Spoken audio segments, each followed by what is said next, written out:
Okay बच्चों, तो स्वागत है आपका अपने YouTube चैनल 360 डिग्री क्लासेस में। और आज मैं पटेल सर आपको बताऊंगा कि आप क्लास 10 में कैसे 100% स्कोर करेंगे, इससे 90+% करोगे इसी प्रिपरेशन टिप से 80+, चाहे वो 70+% हो। आप बोलोगे सर ये कैसी बात हुई, यदि इसी से 100% बनाना है तो फिर 90 क्यों बनेंगे, 80 क्यों बनेंगे, 70 क्यों बनेंगे? तो बड़ा सिंपल सा लॉजिक है, जो इस बनाए गए टेबल में से स्किप कर देगा उसके 90+%। भाई हर कोई थोड़ी हर चीज़ फॉलो करेगा, कोई स्किप कर देगा 90+। कोई का टारगेट होगा सर मुझे 80% से ऊपर बनाना है, तो वो इन चीज़ों में से कुछ कुछ चीज़ों को छोड़ते जाएगा। और किसी का गोल है सर कि बहुत ताने हो गए, मेरे घर वाले, मेरे पड़ोस वाले मुझे ये बोलते हैं कि सर मैं अच्छा नहीं हूँ पढ़ाई में, तो मैं 100%, 90%, 80% तो बनाने से रहा, पर एटलीस्ट इतना करके दिखाऊंगा, इतना अच्छे परसेंट ला के दिखाऊंगा कि वो बोलेंगे कि नहीं परसेंट तो है कुछ ना कुछ।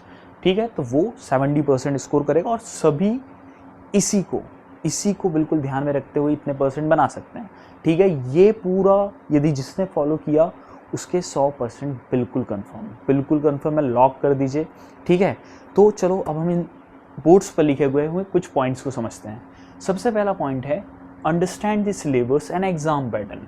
First point, know your syllabus. देखो, वीडियो देख रहे हुए हैं सारे बच्चे, किसी भी बोर्ड से हुए, मुझे मालूम है लगभग सभी बच्चों को मालूम है कि उनका सिलेबस क्या है, चाहे वो CBSE से हो, ICSE से हो या फिर स्टेट बोर्ड से हो। तो सिलेबस तो सभी को अपना मालूम है, जितने भी वीडियो देख रहे हैं सभी को। Subject wise weightage and type of question, भाई ये सबसे ज़्यादा इम्पॉर्टेंट है। ये बहुत बच्चों को है ना, सितंबर अक्टूबर भी आ जाता है ना, तब तक नहीं पता चल जाता कि भाई टाइप्स ऑफ क्वेश्चन क्या रहता है। ठीक है, जैसे मैं यहाँ पर मध्य प्रदेश राज्य में रहता हूँ, तो हमारे MP बोर्ड का एक चलन है, सबसे पहले वो MCQ देगा 5 नंबर का, शायद मुझे याद हो तो, फिर फिल इन द ब्लैंक्स देगा, फिर मैच द कॉलम देगा, फिर ट्रू फॉल्स देगा। CBSE ऐसा नहीं करता। CBSE का एग्जाम पैटर्न क्या होता है, सबसे पहले 20 MCQ देगा, 20 MCQ में से 16 MCQ सिंपल, 4 MCQ एसेस एंड रीजन, और फिर जो long answer short answer question होगा उसमें सबसे लास्ट में 4 नंबर के केस स्टडी देता है, वो 3 केस स्टडी देता है। ठीक है, मैथ, साइंस, SST, इंग्लिश सभी में। ये CBSE का है। तो सबसे पहले आपको आपका टाइप ऑफ क्वेश्चन पता होना चाहिए कि पेपर में किस टाइप से क्वेश्चन आएंगे। ठीक है ना, तो नहीं पता हो तो बिल्कुल पता कर लेना इस वीडियो के बाद। ठीक है, यदि आपको 100% लाना है तो।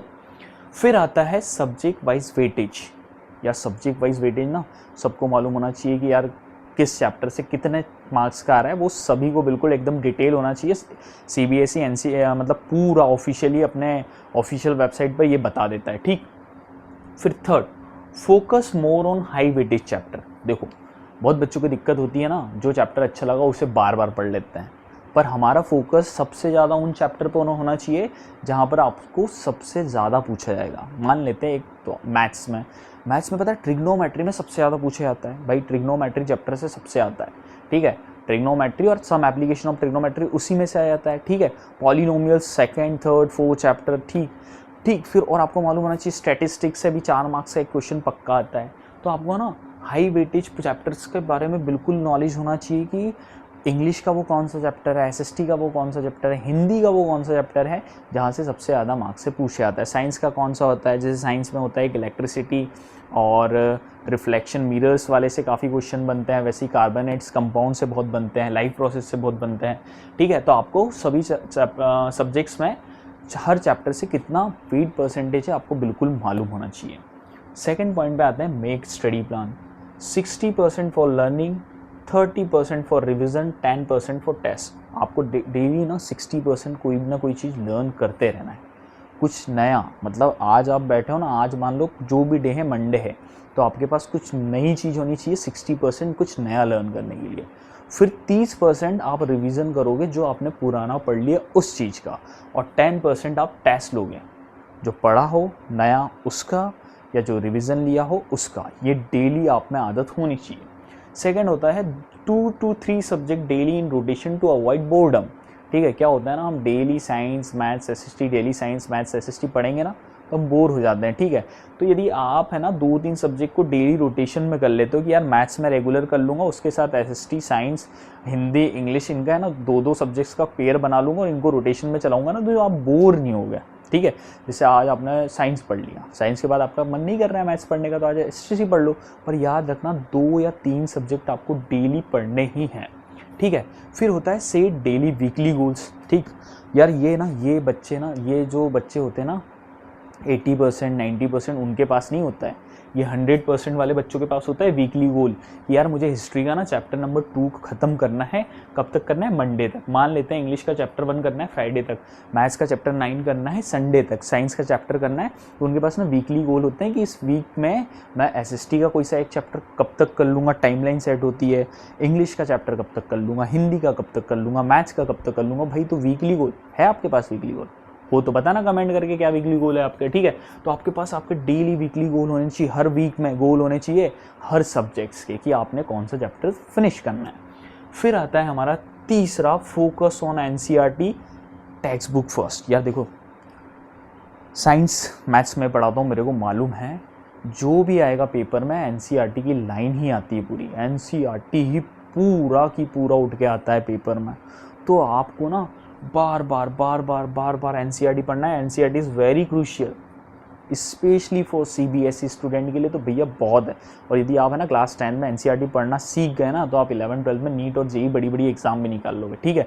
तो NCERT आपके लिए सब कुछ है, ऑल एग्जाम्पल है इन टेक्स्ट क्वेश्चन। अब हम क्या होता है, पीछे एक्सरसाइज होती है, चैप्टर के एंड में क्या होती है, एक्सरसाइज होती है। पर यदि आप एक्सरसाइज से पहले देखोगे तो हर पेज पे इंटेक्स क्वेश्चन होता है, तो आपको बिल्कुल सारे इंटेक्स क्वेश्चन करने हैं। मैथ्स में सारे एग्जाम्पल्स, जो भी चैप्टर शुरू होने से पहले एग्जाम्पल्स, एडवांस मैथ्स के एडवांस पेपर में सबसे ज़्यादा क्वेश्चंस एग्जाम्पल से आते हैं।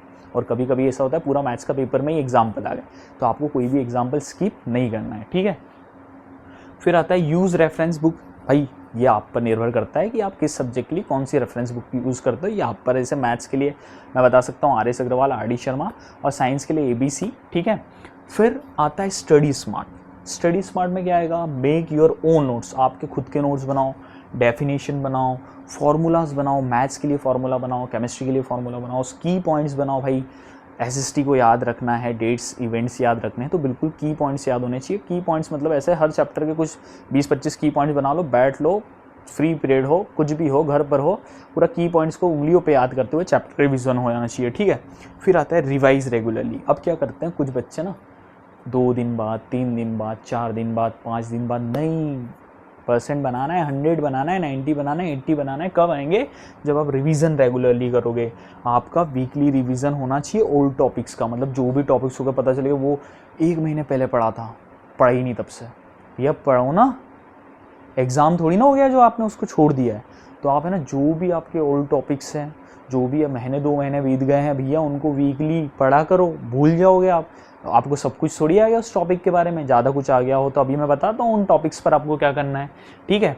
फिर आता है make revision time table few month before exam. मान लो आपकी हाफ ईयरली आने ही वाली है, अब सभी स्कूल की, ऑल इंडिया स्कूल जो भी है, CBSE में बच्चे पढ़ रहे हैं, उनकी हाफ ईयरली आने वाली है। तो 1 महीने पहले ना, 1 महीने पहले आपके पास टाइम टेबल होना चाहिए रिवीजन का कि आप कैसे रिवीजन करोगे और एग्ज़ाम तक सारे चैप्टर कैसे कर लोगे। तो आप % बना रहे हो बहुत ज़्यादा, ठीक। फिर आता है आपका प्रैक्टिस। आपको ना यार प्रैक्टिस ही करना है, पूरे साल प्रैक्टिस करना है। प्रैक्टिस करते आप परफेक्ट हो जाओगे। आपको भी लग रहा है बहुत मुश्किल है, साइंस मुश्किल है, केमिस्ट्री मुश्किल है, जो भी मुश्किल है, साइंस में फिजिक्स मुश्किल है, मैथ्स मुश्किल है, प्रैक्टिस करो। देखो एट दी एंड आप ऐसे धुरंधर हो जाओगे, बोलोगे सर अब आपने बहुत पढ़ा लिया, हमें चौक दे दीजिए, हम बोर्ड पर पढ़ा देंगे, ठीक है। तो आपको क्या करना है, सबसे पहले प्रैक्टिस में प्रीवियस ईयर क्वेश्चन पेपर। मान लो कि आपने केमिस्ट्री का चैप्टर 1 काफ़ी दिन पहले पढ़ लिया था, अब आपको रिवीजन करना है, तो कुछ नहीं, सैम्पल पेपर उठा लो, चैप्टर 1 के जितने क्वेश्चन है उसमें से सॉल्व कर लो, ठीक है। सैम्पल पेपर उठा लो, प्रीवियस क्वेश्चन पेपर में देख लो। फिर time yourself to improve speed and accuracy. क्या होता है, कभी फिजिक्स में मिरर और लेंस के न्यूमेरिकल आ गए, इलेक्ट्रिसिटी में आ गए, इलेक्ट्रिसिटी के न्यूमेरिकल आ गए। मैथ्स का कोई ऐसा चैप्टर है जहाँ पर आपकी स्पीड है ही नहीं, स्टैटिस्टिक, मीन मॉड मीडियन, तो है ना। तो आपको ना स्पीड और एक्यूरेसी पे काम करना चाहिए कि परफेक्ट आंसर आना चाहिए। क्या रहता है ना, कभी कभी पॉइंट, डेसिमल, प्लस माइनस करते हुए हमारे आंसर गलत हो सकते हैं। यदि हमारा आंसर गलत हुआ, हमारे नंबर कटे तो 100% की रेस से बाहर, ठीक है। तो हमारी स्पीड और एक्यूरेसी का हमारा ध्यान रखना है। तो बिल्कुल आपको टाइम योरसेल्फ, ठीक है। फिर आता है आपका सब्जेक्ट वाइज क्विक टिप्स। अब मैं आप कुछ को है ना सब्जेक्ट वाइज आपको क्विक टिप्स बताता हूँ कि आपको क्या करना है, ठीक है। मैथ्स में, मैथ्स क्या होता है, मैथ्स तो यार पूरा कॉन्सेप्ट बेस है। यदि आपको मैथ्स में महारत हासिल करनी है ना, तो हर चैप्टर का आपको कॉन्सेप्ट बिल्कुल मालूम होना चाहिए, क्लियर। फिर होता है आपको प्रैक्टिस डेली। मैथ्स एक ऐसा सब्जेक्ट है, आप है ना 4 दिन 5 दिन बाद नहीं, मैथ्स तो आपको डेली आपके रूटीन में जैसे खाना खाते हैं ना, वैसे ही मैथ्स को शामिल करना पड़ेगा। डेली आपको उसकी प्रैक्टिस करनी, फार्मूला मस्ट मेमोराइज, हर चैप्टर में फार्मूला, हर चैप्टर में फार्मूला। हर वीक में पढ़ लो यार, ये चैप्टर हुआ है उसके पूरे फार्मूले वीक में एक बार पढ़ोगे, अगले वीक में 2 चैप्टर हो गए, पहले का भी पढ़ोगे, दूसरे का भी पढ़ोगे, फिर अगले वीक में मान लो 4 चैप्टर हो गए, तो आप चारों चैप्टर के फार्मूले आपके उंगलियों पे रटे हुए होने चाहिए कि क्या क्या फार्मूले हैं, ठीक है। फिर होता है साइंस में, साइंस में क्या होना चाहिए, कॉन्सेप्ट। साइंस में केमिस्ट्री, बायो, ठीक है, उनमें क्या होता है, डायग्राम्स, डायग्राम बिल्कुल पता होने चाहिए क्या होता है, वेंट्रिकल्स, आर्टरीज क्या निकलती है ह्यूमन हार्ट से, ठीक है। एक्टिविटी में क्या होता है, ब्राउन फ्यूम्स किसकी निकलती है डायग्राम में से, डेफिनेशन आपको पता होना चाहिए। भाई इंग्लिश हिंदी, इंग्लिश हिंदी में क्या होता है, प्रैक्टिस राइटिंग। देखो हमारी स्कूल का एक बहुत अच्छा बच्चा था शुभांशु कचेर, उसने मुझसे शेयर किया, सर मेरे इंग्लिश में ना फुल आउट ऑफ फुल आ रहे थे, पर क्या हुआ, मैं जितना पेपर अटेंड कर पाया, मैं 12 मार्क्स का छूट गया एग्ज़ाम में। कितना मार्क्स का छूट गया, 12 मार्क्स का। पता है उसके मार्क्स कितने हैं, 68 मार्क्स आए। 12 मार्क्स का छूट गया, उसको आता सब था। यदि वो पूरा पेपर कर लेता तो 80 आउट ऑफ 80 थे, आए उसके 68, क्योंकि 12 मार्क्स का उससे छूट गया। क्यों छूट गया, प्रैक्टिस राइटिंग। यार आप जब तक राइटिंग की प्रैक्टिस नहीं होगी, आप नहीं पूरा पेपर नहीं कर पाओगे। हिंदी इंग्लिश काफ़ी लेंदी पेपर होते हैं, ठीक है। फिर क्या होता है, आपको कहाँ गया, ये गया अंडरस्टैंड ग्रामर रूल। आपको ग्रामर रूल बिल्कुल मालूम होने चाहिए। यदि आप इंग्लिश में अच्छे मार्क्स लाना चाहते हो, और यदि आप 100, 90, 80% मार्क्स ना लाना चाहते हो, तो आपको ग्रामर रूल पता होना चाहिए। आपको रीड फास्ट करना चाहिए, पैसे वैसे जल्दी पढ़ के उनके आंसर लिख दो, ठीक है। सोशल साइंस, सोशल साइंस सभी का फेवरेट सब्जेक्ट है, मेरा नहीं है, बहुत अच्छा सब्जेक्ट है, पर पता नहीं मुझे नहीं आता। तो उसमें आपको डेट्स याद होनी चाहिए, कौन सी इंपॉर्टेंट डेट्स पर क्या हुआ था, क्या इवेंट्स हुए थे, डेफिनेशन, फ्लो चार्ट्स, और है ना एसएससी को भी पॉइंट वाइज सारी चीज़ें याद करो, ठीक है। फिर टेक केयर ऑफ योरसेल्फ। भाई इतना सब कुछ करने के बाद खुद का भी ध्यान रखना है। पता चले बीमार पड़ रहे हैं, हमसे नहीं हो पा रहा है, ठीक है, तो ऐसा नहीं करना है कि बस सर वीडियो देख ली, सर मोटिवेट हो गए, अब कल से बिल्कुल डेली यही काम करना है जो आपने पढ़ा दिया, जो हमारे टीचर्स ने पढ़ा दिया स्कूल में, हम अब उसका रिवीजन स्टार्ट कर देंगे, हम अब तो 100% के लिए पढ़ेंगे। नहीं, ऐसा नहीं भैया, डेली नहीं भाई, सब कुछ करना है आपको। डोंट स्टडी नॉन स्टॉप, बिल्कुल बिना ब्रेक लिए नहीं पढ़ना है आपको। 20 में पढ़ते समय 20-20, 25-25 मिनट के ब्रेक्स लेने हैं, ठीक है। 7 से 8 घंटे की नींद, सबसे अच्छा काम होता है नींद लेना। बेफिक्र होकर नींद लो, ऐसा मत उठो, ऐसा मतलब टेंशन में मत सो कि मेरे बनेंगे नहीं बनेंगे। आपका काम होता है कर्म करना, फल तो बहुत दूर की बात है। अभी सिर्फ आपका 100% बिल्कुल दो, 99 भी आता है तो एक्सेप्ट करो, 80 भी आता है तो एक्सेप्ट करो, ठीक है। आपका अभी काम है कि आप जो भी काम कर रहे हो पूरी ईमानदारी से करो। आपको बिल्कुल ईमानदारी रखनी अपने काम में, बेईमानी नहीं रखनी। जो फिर ऊपर वाला दे देगा सब चलेगा, ठीक है। तो आपको 7-8 घंटे की नींद भी लेनी है, हेल्दी ईट करना है, स्टे हाइड्रेट, खूब पानी पीना है आपको, रोज़ पानी पीना है, ठीक है ना। और मेडिटेट, भाई मेडिटेट करना है, मेडिटेशन करना है, उससे क्या होता है, फोकस रहेगा आपका, ठीक है। तो यदि आप ये पॉइंट्स पूरे आपके माइंड में फिट कर लेते हो, तो मैं आपको बिल्कुल विश्वास दिलाता हूँ कि आपके 100% बनाने से कोई नहीं रोक सकता। इसमें से यदि आपने कोई पॉइंट स्किप करे तो 90+ भी बन जाएंगे, कुछ ज़्यादा स्किप करे 80+ बन जाएंगे। और यदि आप एक वीक बच्चे हो और आप यदि इस साल आप प्रूफ करना चाहते हो, क्या प्रूफ करना चाहते हो कि नहीं इस बार तो सर बहुत हो गया, बहुत लोगों ने बोल लिया, इस बार मैं % बना के बताऊँगा, तो बिल्कुल आप इसको फॉलो करके 70% से ऊपर बना लोगे। देखो आपके लिए 90-100 बनाना तो बहुत इम्पॉसिबल वाला काम है, नहीं कुछ नहीं इम्पॉसिबल है, सब पॉसिबल है, पर वहाँ तक जाने के लिए बहुत ज़्यादा हार्ड वर्क करना पड़ेगा। मैं उनकी बात कर रहा हूँ जो बिलो एवरेज। तो आप आपके लिए 70-80% का गोल लेके चलो इसके थ्रू, ठीक है। ये पूरा आपने फॉलो कर लिया तो आप सब कुछ कर लोगे, ठीक है। मैं आपको साइंस और मैथ्स के सारे वीडियो इस साल जो भी चैप्टर से उनके वीडियो बना के दूंगा। साइंस में स्पेशली केमिस्ट्री के जो भी ट्रिक्स वीडियो रहेंगे मैं आपको बताऊंगा, उंगलियों पे ट्रिक्स पे कैसे कुछ चीज़ें याद कर सकते हैं वो आपको बताऊंगा, ठीक है। और एट दी एंड ये सारे पॉइंट्स आपके सामने हैं, आप चाहो तो आप इसे लिख सकते हो, आप इसे फॉलो कर सकते हो, ये आप पर है, ठीक है। Thank you.